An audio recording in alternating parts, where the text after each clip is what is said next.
ഭരണപരമായി ഏകീകരിക്കപ്പെടാതിരുന്നതിനാൽ കേരളത്തിലെ ദേശീയ പ്രസ്ഥാനത്തിന് ഒരു ഏകീകൃത രൂപമില്ലായിരുന്നു.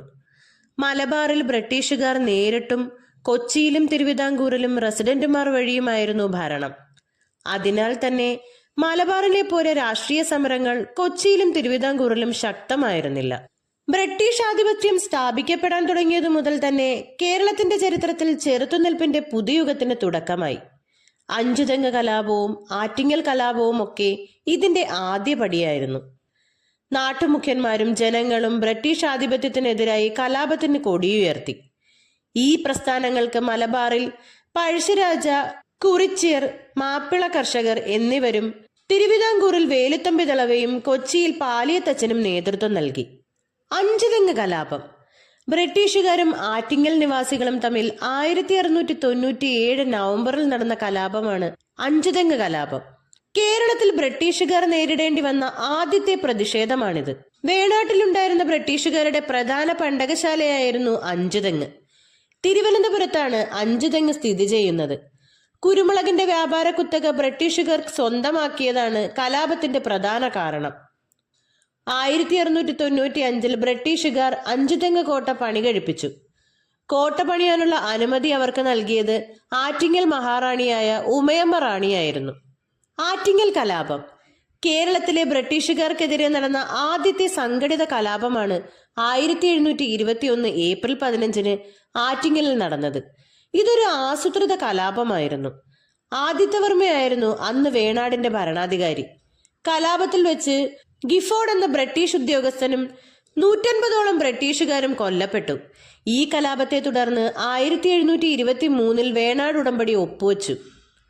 ഉടമ്പടിയിൽ നെയ്യാറ്റിൻകരയുടെ രാജകുമാരൻ എന്ന പേരിൽ മാർത്താണ്ഡവർമ്മയും ഈസ്റ്റ് ഇന്ത്യ കമ്പനിക്ക് വേണ്ടി അലക്സാണ്ടർ ഓമുമാണ് ഒപ്പുവെച്ചത്. പഴശ്ശി യുദ്ധങ്ങൾ ദക്ഷിണേന്ത്യയിൽ ബ്രിട്ടീഷുകാർക്കെതിരെ നടന്ന യുദ്ധത്തിൽ ഏറ്റവും ശക്തമായത് പഴശ്ശി യുദ്ധമാണ്. ഒന്നാം പഴശ്ശി വിപ്ലവം, രണ്ടാം പഴശ്ശി വിപ്ലവം എന്നിങ്ങനെ പഴശ്ശി യുദ്ധങ്ങൾ 2 ഘട്ടമായായിരുന്നു നടന്നത്. വിപ്ലവം നടത്തിയത് കോട്ടയം കേരളവർമ്മ പഴശ്ശിരാജയാണ്. പൈച്ചി രാജയെന്നും കൊട്ടിയോട്ട് രാജയെന്നും പുരളിശൈമൻ എന്നും അദ്ദേഹം വിശേഷിക്കപ്പെട്ടിരുന്നു. സർദാർ KM പണിക്കർ അദ്ദേഹത്തെ കേരള സിംഹം എന്നും വിശേഷിപ്പിച്ചു. ബ്രിട്ടീഷുകാർ നടപ്പിലാക്കിയ തെറ്റായ നികുതി പരിഷ്കാരങ്ങളാണ് ഒന്നാം പഴശ്ശി യുദ്ധത്തിന് കാരണം. കണ്ണൂരിലെ പുരളിമലയായിരുന്നു പ്രധാന കേന്ദ്രം. 1190കളിൽ അത് തലശ്ശേരി താലൂക്കിനും ഇന്നത് ഇരിട്ടി താലൂക്കിലുമാണ് സ്ഥിതി ചെയ്യുന്നത്. 1792 മലബാർ ബ്രിട്ടീഷ് ആധിപത്യത്തിന് കീഴിലായപ്പോൾ നികുതി പിരിക്കാനുള്ള അവകാശം അവർ പ്രാദേശിക ഭരണാധികാരികൾക്ക് നൽകി. അവരുടെ നികുതി നിർണയവും പിരിവും നിഷ്ഠൂരമായിരുന്നു. ശ്രീരംഗപട്ടണം സന്ധിക്ക് ശേഷം നികുതി പിരിക്കാനുള്ള അവകാശം കമ്പനി നൽകിയത് പഴശ്ശിരാജയുടെ മാതുലനായ കുറുമ്പ്രനാട്ടെ വീരവർമ്മയ്ക്കായിരുന്നു. നായർ സമുദായ അംഗങ്ങൾ, മാപ്പിളമാർ, ഗോത്ര ജനത എന്നിവരടങ്ങിയ പഴശ്ശിയുടെ പട്ടാളം കമ്പനി സൈന്യത്തെ ശക്തമായി എതിർത്തു. തുടർന്ന് ഇംഗ്ലീഷുകാരെ വയനാട്ടിൽ നിന്നും പുറത്താക്കാനായി പഴശ്ശി മൈസൂർ സൈന്യത്തിന്റെ സഹായം തേടി. അവസാനം ബ്രിട്ടീഷ് സൈന്യം വയനാട്ടിൽ നിന്നും പിന്മാറി. 1797 പഴശ്ശിയുമായി അനുരഞ്ജനത്തിനായി ആദ്യ വിപ്ലവം അവസാനിപ്പിച്ചു. ഇടനിലക്കാരനായത് ചിറക്കൽ രാജാവായിരുന്നു. ബ്രിട്ടീഷുകാർ വയനാട് പിടിച്ചെടുക്കാൻ ശ്രമിച്ചതാണ് രണ്ടാം പഴശ്ശി വിപ്ലവത്തിന് കാരണമായത്. 4ാം മൈസൂർ യുദ്ധത്തിന്റെ അനന്തരഫലം കൂടിയാണിത്. കണ്ണവത്ത് ശങ്കരൻ നമ്പ്യാർ, പഴശ്ശിയുടെ സർവ്വ സൈന്യാധിപനായ കൈതേരി അമ്പു, എടച്ചേന കുങ്കൻ, പള്ളൂർ ഏമൻ നായർ എന്നിവരാണ് പഴശ്ശി സൈന്യത്തെ നയിച്ചവർ. കൂടാതെ പഴശ്ശിരാജയെ സഹായിച്ച കുറിച്യരുടെ നേതാവാണ് തലയ്ക്കൽ ചന്തു. എടച്ചേന കുങ്കനും തലയ്ക്കൽ ചന്തുവും ചേർന്ന് 1802 പനമരം കോട്ട പിടിച്ചെടുത്തു. രണ്ടാം വിപ്ലവത്തിന്റെ യുദ്ധമുറയാണ് ഗൊറില്ല യുദ്ധം അഥവാ ഒളിപ്പോര്. കുറിച്യരുടെയും കുറുമ്പരുടെയും സഹായത്തോടെ വയനാട് കുന്നുകളിൽ വെച്ചാണ് പഴശ്ശി ഗൊറില്ല യുദ്ധം നടത്തിയത്. അക്കാലത്തെ ബ്രിട്ടീഷ് പട്ടാള മേധാവി ആർതർ വെല്ലസ്ലിയും Thalassery sub collector Thomas Harvey ബേബറുമാണ്. കോൽക്കാർ എന്ന 1200 പേരടങ്ങിയ പ്രത്യേക സൈനിക സംഘത്തെയാണ് പഴശ്ശിയെ പിടികൂടാൻ വെല്ലസ്ലി രൂപവൽക്കരിച്ചത്. കലാപകാരികളെ അവർ വയനാട്ടിൽ മാത്രം ഒതുക്കി നിർത്തി. 1805 നവംബർ 30 വയനാട്ടിലെ പുൽപ്പള്ളിക്ക് സമീപം മാനന്തവാടി മാവിലാം തോടിൽ വെച്ച് പഴശ്ശിരാജ വീരചരമം പ്രാപിച്ചു. വിപ്ലവം അടിച്ചമർത്തപ്പെട്ടു. കുണ്ടറ വിപ്ലവം 1809 ജനുവരി 11 കുണ്ടറയിലെ ഇളമ്പള്ളൂർ ക്ഷേത്രത്തിൽ വെച്ച് നടത്തിയ വിളംബരം. ബ്രിട്ടീഷ് ദുർഭരണത്തെ തിരുവിതാംകൂറിൽ നിന്നും അടിച്ചമർത്താൻ വേലുത്തമ്പി ദളവ നടത്തിയ ചരിത്ര പ്രസിദ്ധമായ വിളംബരമാണിത്. ഈ വിളംബരം ദക്ഷിണേന്ത്യയിലെ കൊളോണിയൽ വിരുദ്ധ സമരത്തിന് നാഴികക്കല്ലായ രേഖയാണ്. സാധാരണ ജനങ്ങളുടെ സാമ്പത്തിക ദുരിതങ്ങൾക്കാണ് ഇതിൽ ഊന്നൽ നൽകിയത്. താൻ മുന്നോട്ട് വയ്ക്കുന്ന വിപ്ലവത്തിന് കർഷകരുടെ പിന്തുണ ലക്ഷ്യമാക്കിയാണ് വേലുത്തമ്പി ദളവ ഈ വിളംബരം പുറപ്പെടുവിച്ചത്. ഇതിനെ തുടർന്ന് ദേശാഭിമാനികളായ ആയിരക്കണക്കിന് യുവാക്കൾ വേലുത്തമ്പിയുടെ പിന്നിൽ അണിനിരന്നു. കുറിച്യർ കലാപം 1812 വയനാട്ടിലാണ് കുറിച്യർ ലഹള നടന്നത്. രാമനമ്പിയായിരുന്നു ലഹളയുടെ നേതാവ്. വട്ടത്തൊപ്പിക്കാരെ നാട്ടിൽ നിന്നും പുറത്താക്കുക എന്നതായിരുന്നു മുദ്രാവാക്യം. 1812 മെയ് 1 സൈന്യം രാമനമ്പിയെ വധിച്ചു. മെയ് 8 ലഹള അടിച്ചമർത്തി. കുറിച്യർ കലാപത്തിന്റെ പ്രധാന കാരണം പഴശ്ശിക്കലാപം അടിച്ചമർത്തിയ ശേഷം ഗോത്രവർഗക്കാരായ കുറിച്യരുടെയും കുറുമ്പരുടെയും മേൽ ബ്രിട്ടീഷ് ഉദ്യോഗസ്ഥനായ തോമസ് വാർഡൻ നികുതി ഏർപ്പാടാക്കിയതാണ്. നികുതി പണമടയ്ക്കാൻ അവരെ നിർബന്ധിച്ചു. പഴശ്ശി കലാപത്തിൽ അവർ പങ്കെടുത്തതിന് പ്രതികാരമെന്നോണം നികുതി അടയ്ക്കാത്തവരുടെ തുണ്ടുഭൂമികൾ സൈന്യം പിടിച്ചെടുത്തു. കുറിച്യ കലാപം ഒരു ഗോത്ര കലാപമായിരുന്നെങ്കിലും കൊളോണിയൽ ചൂഷണത്തിന്റെ ദുരിതമനുഭവിച്ച സമൂഹത്തിലെ എല്ലാ വിഭാഗം ജനങ്ങളും ഇതിനെ പിന്തുണച്ചു. മലബാർ കോൺഗ്രസ് ആനി ബസന്റ് അധ്യക്ഷയായി 1916 പാലക്കാട്ട് വെച്ചാണ് മലബാർ ജില്ലാ കോൺഗ്രസ് പ്രഥമ സമ്മേളനം ചേർന്നത്. K P Keshava Menon, K P Raman Menon, Muhammad Abdurahman Sahib, K Madhavan Nair, E Moidu Maulavi, M P Narayana Menon എന്നിവരായിരുന്നു മലബാറിലെ കോൺഗ്രസ് നേതാക്കൾ. 1920 മഞ്ചേരിയിൽ വെച്ചാണ് മലബാർ ജില്ലാ കോൺഗ്രസിന്റെ 5ാമത്തെയും അവസാനത്തേതുമായ രാഷ്ട്രീയ സമ്മേളനം നടന്നത്. ഈ സമ്മേളനം കേരളത്തിലെ ദേശീയ പ്രസ്ഥാനത്തിന്റെ ചരിത്രത്തിൽ ഒരു നാഴികക്കല്ലായി. ഭരണപരിഷ്കാരം, കുടിയാൻ പ്രശ്നം, ഖിലാഫത്ത് തുടങ്ങിയ വിഷയങ്ങൾ ഇവിടെ ചർച്ച ചെയ്തു. ഗാന്ധിജി കോഴിക്കോട്ടെത്തി ഖിലാഫത്ത് പ്രസ്ഥാനത്തിന് പിന്തുണ പ്രഖ്യാപിച്ചത് 1920 ഗാന്ധിജിയോടൊപ്പം ഖിലാഫത്ത് നേതാവ് ഷൗക്കത്ത് അലിയും എത്തിയിരുന്നു. കേരളത്തിലെ ഖിലാഫത്ത് കമ്മിറ്റിയുടെ പ്രസിഡന്റ് കട്ടിലശ്ശേരി മുഹമ്മദ് മൗലവിയും സെക്രട്ടറി മുഹമ്മദ് അബ്ദുറഹ്മാൻ സാഹിബുമായിരുന്നു. കേരളത്തിൽ ഖിലാഫത്ത് പ്രസ്ഥാനം ഏറ്റവും അധികം ശക്തി പ്രാപിച്ച പ്രദേശമാണ് മലബാർ. മലബാർ കലാപം കേരളത്തിലെ ബ്രിട്ടീഷ് വിരുദ്ധ സമരങ്ങളിൽ ശ്രദ്ധേയമായ ഒന്നാണ് മലബാർ കലാപം. കുടിയൊഴിപ്പിക്കൽ, അന്യായമായ നികുതി പിരിവ്, ഉയർന്ന പാട്ടം തുടങ്ങിയ നിരവധി ദ്രോഹ നടപടികൾ മലബാറിലെ കർഷകർ അക്കാലത്ത് നേരിട്ടു. ജന്മിമാരുടെ കർഷക ദ്രോഹ പ്രവർത്തനങ്ങൾക്ക് ബ്രിട്ടീഷുകാർ പിന്തുണ നൽകി. അധികാരികളുടെ മർദ്ദന നയവും പോലീസുകാരുടെ ഉപദ്രവവുമൊക്കെ കൊണ്ട് പൊറുതിമുട്ടിയ ഈ സമയത്താണ് കേരളത്തിൽ നിസ്സഹരണ പ്രസ്ഥാനവും ഖിലാഫത്ത് പ്രസ്ഥാനവും സജീവമായത്. ഖിലാഫത്ത് പ്രസ്ഥാനവും 1920 മഞ്ചേരി കോൺഗ്രസ് സമ്മേളനവും കർഷകർക്ക് ഉണർവേകി. കർഷകരിൽ അധികവും മാപ്പിളമാർ അഥവാ മുസ്ലിങ്ങളായിരുന്നു. കേരളത്തിൽ സജീവമായ ഖിലാഫത്ത് സമരവുമായി ബന്ധപ്പെട്ട് 1921 ഓഗസ്റ്റ് മാസം അവസാനത്തോടെ കേരളത്തിൽ ആരംഭിച്ച കലാപമാണ് മാപ്പിള ലഹള അഥവാ മലബാർ കലാപം. പൂക്കോട്ടൂർ കലാപം ബ്രിട്ടീഷുകാരോടും ജന്മിമാരോടുമുള്ള എതിർപ്പ് കർഷകർക്കിടയിൽ രൂക്ഷമായി നിൽക്കവേ നടന്ന പൂക്കോട്ടൂർ കലാപമാണ് മലബാർ ലഹള പൊട്ടിപ്പുറപ്പെടുവാനുള്ള പ്രധാന കാരണം. 1921 ഓഗസ്റ്റിലാണ് മലബാർ കലാപം ആരംഭിച്ചത്. പൂക്കോട്ടൂരിലെ ഖിലാഫത്ത് കമ്മിറ്റി സെക്രട്ടറിയായ വടക്കേ വീട്ടിൽ മുഹമ്മദിനെ അറസ്റ്റ് ചെയ്യാൻ ശ്രമിച്ചതിനെ തുടർന്ന് 1921 ഓഗസ്റ്റ് 20 പൂക്കോട്ടൂർ കലാപം പൊട്ടിപ്പുറപ്പെട്ടു. അറസ്റ്റ് ചെയ്യാനെത്തിയ പോലീസിനെ ജനങ്ങൾ തടഞ്ഞു. ഖിലാഫത്ത് നേതാവായിരുന്ന അലി മുസലിയാരെ അറസ്റ്റ് ചെയ്തു എന്ന തരത്തിലുള്ള വാർത്തയും പരന്നു. ഇതോടെ മലബാറിലെ ഏറനാട്, വള്ളുവനാട്, പൊന്നാനി താലൂക്കുകളിൽ കലാപം തുടങ്ങി. ബ്രിട്ടീഷുകാരുടെ സഹായികളായി പ്രവർത്തിച്ച ജന്മിമാർക്കെതിരെയും കലാപകാരികളുടെ രോക്ഷം ആളിക്കത്തി. തിരൂരങ്ങാടിയായിരുന്നു മലബാർ കലാപത്തിന്റെ പ്രധാന കേന്ദ്രം. വാര്യംകുന്നത്ത് കുഞ്ഞഹമ്മദ് ഹാജി, സീതിക്കോയ തങ്ങൾ, അലി മുസലിയാർ എന്നിവരായിരുന്നു കലാപത്തിന്റെ നേതാക്കൾ. മലബാർ ലഹളയുടെ താൽക്കാലിക വിജയത്തിനു ശേഷം ഭരണാധിപനായി അവരോധിക്കപ്പെട്ടത് അലി മുസലിയാരാണ്.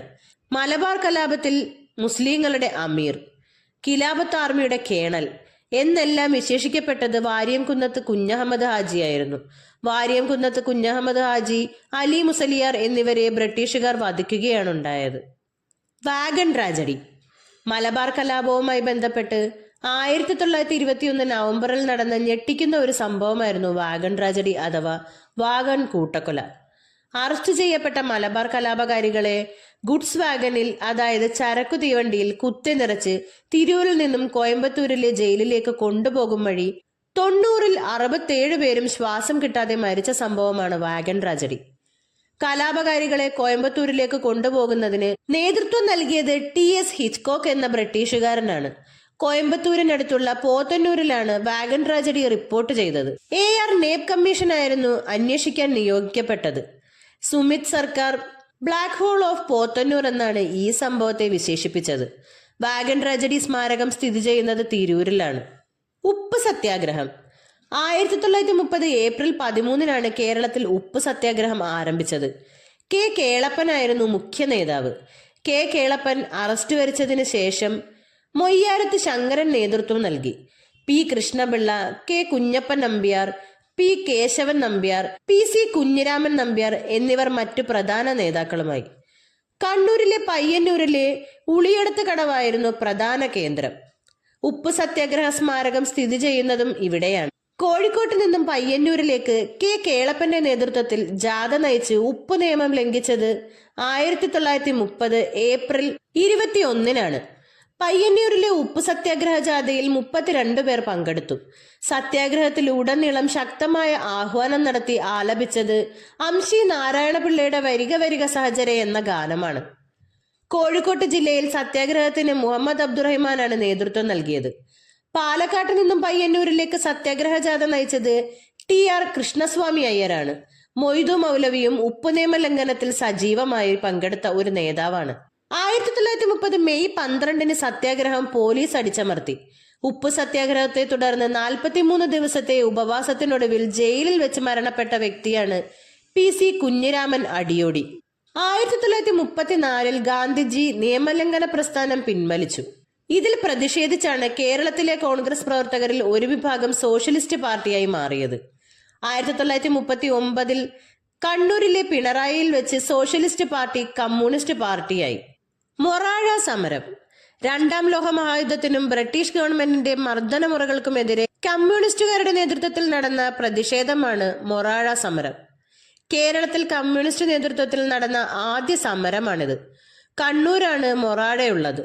KM കൃഷ്ണൻകുട്ടി മേനോൻ, രാമൻ എന്നീ പോലീസ് ഉദ്യോഗസ്ഥർ സമരത്തെ തുടർന്ന് കൊല്ലപ്പെട്ടു. KPR ഗോപാലൻ എന്ന വിപ്ലവകാരി വധശിക്ഷയ്ക്ക് വിധിക്കപ്പെട്ടു. എന്നാൽ ഗാന്ധിജിയുടെ ഇടപെടലിനെ തുടർന്ന് ശിക്ഷയിൽ ഇളവ് ലഭിച്ചു.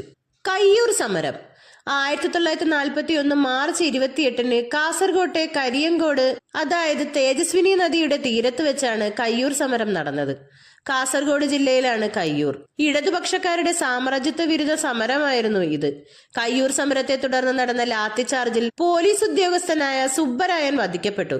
സമരത്തെ തുടർന്ന് 60 പേർ പോലീസ് പിടിയിലായി. മഠത്തിൽ അപ്പു, പൊടോര കുഞ്ഞമ്പു നായർ, കോയിത്താട്ടിൽ ചീരുകണ്ഠൻ, പള്ളിക്കൽ അബൂബക്കർ എന്നിവർ 1943 മാർച്ച് 29-ന് തൂക്കിലേറ്റപ്പെട്ടു. അറസ്റ്റിലായ ചുരിക്കാടൻ കൃഷ്ണൻ നായരെ പ്രായപൂർത്തിയാകാത്തതിനാൽ വധശിക്ഷയിൽ നിന്ന് ഒഴിവാക്കി ദുർഗുണപരിഹാര പാഠശാലയിലേക്ക് അയച്ചു. EK നാരായണൻ കയ്യൂർ സമരത്തിൽ പങ്കെടുത്തിട്ടുണ്ട്. ലെനിൻ രാജേന്ദ്രന്റെ മീനമാസത്തിലെ സൂര്യൻ എന്ന സിനിമ ഈ സമരത്തെ പറ്റിയാണ്. കീഴരിയൂർ ബോംബ് കേസ് മലബാറിൽ ക്വിറ്റ് ഇന്ത്യ സമരത്തോടനുബന്ധിച്ച് നടന്ന സംഭവമാണ് കീഴരിയൂർ ബോംബ് കേസ്. 1942 നവംബർ 17-നാണ് സ്ഫോടനം നടന്നത്. എന്നാൽ കലാപകാരികൾ വിധ്വംസക ദിനമായി ആദരിച്ചത് നവംബർ 9-ആണ്. നവംബർ 9-ന് ബോംബ് നിർമ്മാണം പൂർത്തീകരിക്കാത്തതിനാലാണ് നവംബർ 17-ന് ബോംബ് സ്ഫോടനം നടന്നത്. ഡോക്ടർ KB മേനോൻ, കുഞ്ഞിരാമക്കിടാവ് എന്നിവർ അന്ന് അറസ്റ്റിലായി. ഫറോക്ക് പാലം തകർക്കാൻ ഗൂഢാലോചന നടത്തിയെന്ന് ആരോപിച്ച് അന്ന് മൊത്തം 27 പേരാണ് അറസ്റ്റിലായത്. ആജീവനാന്തം തടവിലായവർ 13 പേരാണ്. കീഴരിയൂർ ബോംബ് കേസിന്റെ ബുദ്ധി കേന്ദ്രം ഡോക്ടർ KB മേനോനാണ്. പുന്നപ്ര വയലാർ സമരം അമേരിക്കൻ മോഡൽ ഭരണം തിരുവിതാംകൂറിൽ നടപ്പിലാക്കാൻ ശ്രമിച്ചതിന് സർ CP രാമസ്വാമി അയ്യർക്കെതിരെ നടന്ന സമരം 1946 ഒക്ടോബർ 24 മുതൽ 27 വരെയായിരുന്നു സമരകാലം. ഈ സമരം തുലാം 10 സമരം എന്നും അറിയപ്പെട്ടു. അമേരിക്കൻ മോഡൽ അറബിക്കടലിൽ എന്നതായിരുന്നു മുദ്രാവാക്യം. അന്ന് 1000-ലധികം പേരാണ് പുന്നപ്ര വയലാർ സമരത്തിൽ കൊല്ലപ്പെട്ടത്. വയലാർ സ്റ്റാലിൻ എന്നറിയപ്പെടുന്ന CK കുമാരപ്പണിക്കർ മുഖ്യ നേതാവായിരുന്നു. VS അച്യുതാനന്ദൻ ഇതിൽ പങ്കെടുത്തിരുന്നു. KPS മണിയാണ് അന്ന് CP രാമസ്വാമി അയ്യരെ വധിക്കാൻ ശ്രമിച്ചത്. കേശവദേവന്റെ ഉലക്ക, തകഴിയുടെ തലയോട് എന്നീ നോവലുകൾ ഈ സമരത്തിന്റെ പശ്ചാത്തലത്തിലാണ് രചിച്ചത്. ആലപ്പുഴയിലാണ് പുന്നപ്ര, വയലാർ പ്രദേശങ്ങൾ സ്ഥിതി ചെയ്യുന്നത്. വിപ്ലവം അടിച്ചമർത്തപ്പെട്ടെങ്കിലും ദിവാന്റെ സ്വേച്ഛാധിപത്യ വാഴ്ചയുടെ അന്ത്യത്തിന് ഈ സംഭവം തുടക്കം കുറിച്ചു.